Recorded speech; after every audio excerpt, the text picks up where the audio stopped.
છેલ્લા એક મહિનાથી જેની ચર્ચાઓ ચોમેર થતી હતી તે સ્થાનિક સ્વરાજ્યની ચૂંટણીના પરિણામો આજે આવી ચૂક્યા છે. ભાજપ, કોંગ્રેસ અને આમ આદમી પાર્ટી વચ્ચેના આ ત્રિપાખ્યા જંગમાં જનતાનો જનાદેશ અનેક ઉમેદવારો પર આશીર્વાદરૂપી વરસ્યો છે, તો અનેક ઉમેદવારોને કારમી હારનો સામનો પણ કરવો પડ્યો છે. ત્યારે અનેક એવી બેઠકો અને અનેક એવા ઉમેદવારો કે જેમના પરિણામો દિવસભર ચર્ચાનું કેન્દ્ર રહ્યા છે. નમસ્કાર, આપની સાથે હું છું કૃપાલસિંહ જાડેજા અને સ્થાનિક સ્વરાજ્યની ચૂંટણીના ચોંકાવનારા પરિણામો વિશે વિગતે વાત કરીએ ગુજરાતી પર. આમ જોઈએ તો ઉકળતો ઉનાળો, તપતા તડકા અને વાતા વૈશાખી વાયરાઓની વચ્ચે ગુજરાતમાં સ્થાનિક સ્વરાજ્યની ચૂંટણીનો જંગ, તેમાં જનતાએ આજે જનાદેશ સંભળાવી દીધો છે.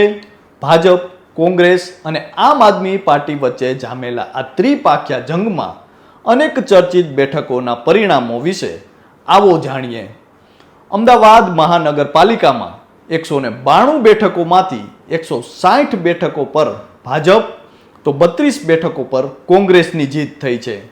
સુરત મહાનગરપાલિકાની 120 બેઠકોમાંથી 115 બેઠકો પર ભાજપ, 4 પર આમ આદમી પાર્ટી અને 1 બેઠક પર કોંગ્રેસની જીત થઈ છે.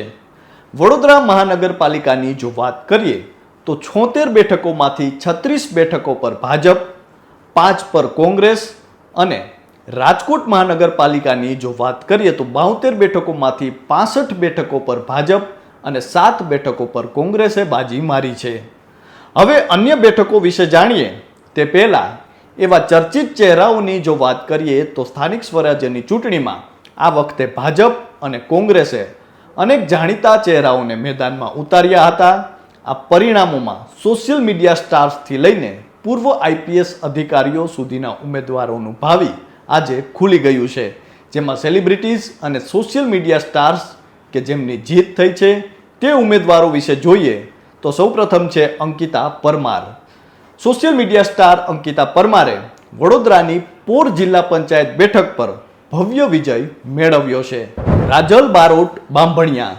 જાણીતા લોકગાયિકા રાજલ બારોટે ઉના નગરપાલિકામાંથી પહેલીવાર પોતાનું રાજકીય ડેબ્યુ કર્યું હતું.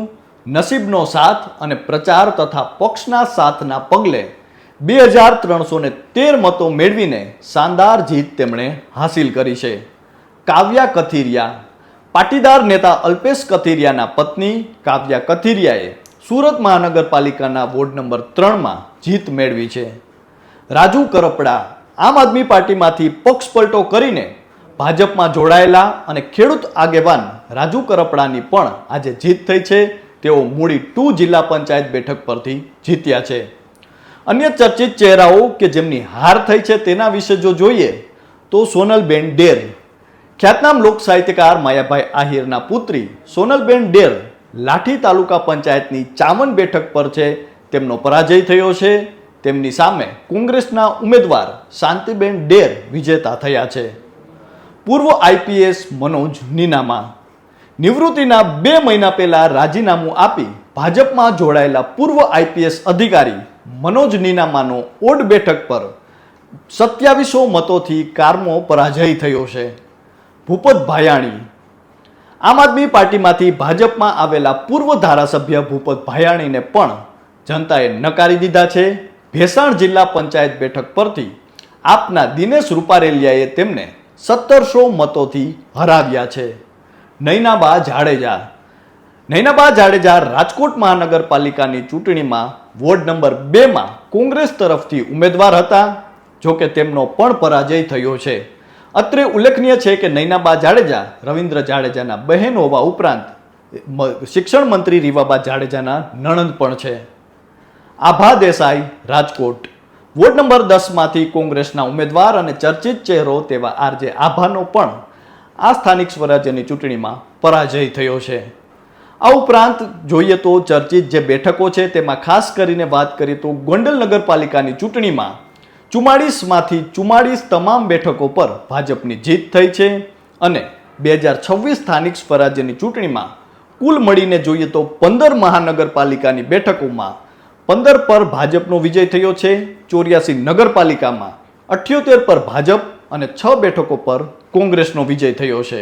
તો હાલ તો જે ચૂંટણી છે તેની ચર્ચાઓ દિવસભર રહી છે. અનેક એવા ચહેરાઓ, અનેક એવી બેઠકો જેણે સૌ કોઈને ચોંકાવ્યા છે. તો હાલ તો બસ આટલું જ. ફરી મળતા રહીશું વાત ગુજરાતી પર.